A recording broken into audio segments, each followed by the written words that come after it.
Bahasa Indonesia merupakan bahasa yang kita gunakan setiap hari. Bahasa ini juga menjadi bentuk perjuangan bangsa Indonesia demi mencapai kemerdekaan bangsa Indonesia. Saya Ahmad Aunuddinul Ma'arif. Pada video kali ini, kita akan membahas tentang sejarah perkembangan bahasa Indonesia.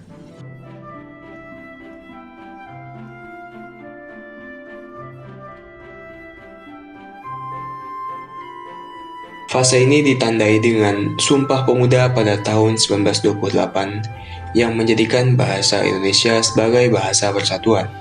Artinya, bangsa Indonesia mempersatukan diri berdasarkan penggunaan bahasa Indonesia yang baik dan benar. Sementara itu, dari segi ejaan, teks Sumpah Pemuda masih menggunakan ejaan Van Ophusen. Pada awalnya, bahasa Indonesia merupakan serapan dari bahasa Melayu. Bahasa Melayu dipilih dikarenakan bahasa ini sudah menjadi lingua franca di daerah Nusantara.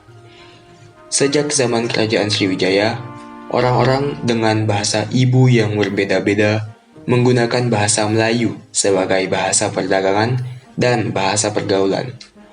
Terlebih, bahasa Melayu adalah bahasa yang mudah untuk digunakan, tidak seperti bahasa Jawa yang memiliki tingkatan dalam bahasanya.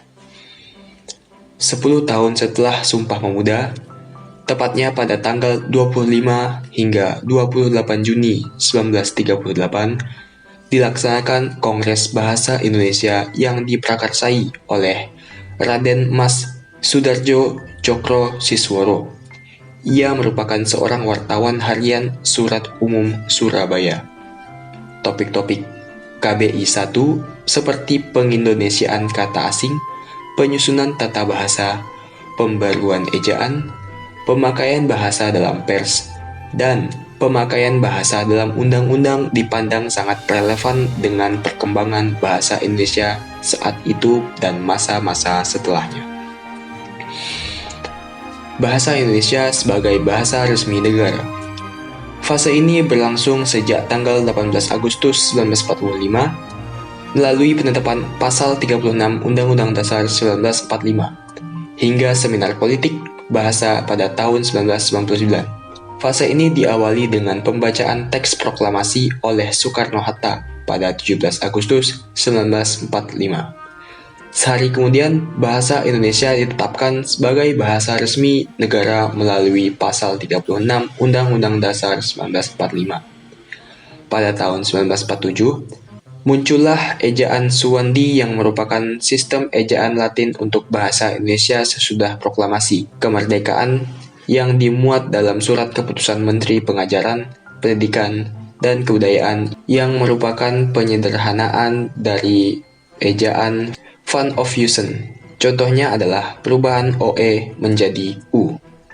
Sistem ejaan Suwandi ini bernama lain ejaan Republik. Selanjutnya pada tanggal 28 Oktober hingga 2 November 1954, pemerintah menyelenggarakan KBI kedua. Kongres ini menghasilkan embrio ejaan yang disempurnakan atau yang biasa dikenal dengan EYD, yang diresmikan pada tanggal 1972. Sudaryanto menjelaskan bahwa sistem ejaan bahasa Indonesia yang sebagian besar sama dengan sistem ejaan Malaysia yang termuat dalam Surat Keputusan Presiden nomor 57 tanggal 16 Agustus 1972 dan menjadi ejaan resmi bahasa Indonesia sampai tahun 2015. Demikian pembahasan sejarah perkembangan bahasa Indonesia. Mohon maaf jika terdapat banyak kekurangan. Saya Ahmad Aunuddinul Ma'arif, and I'll see you in the next video.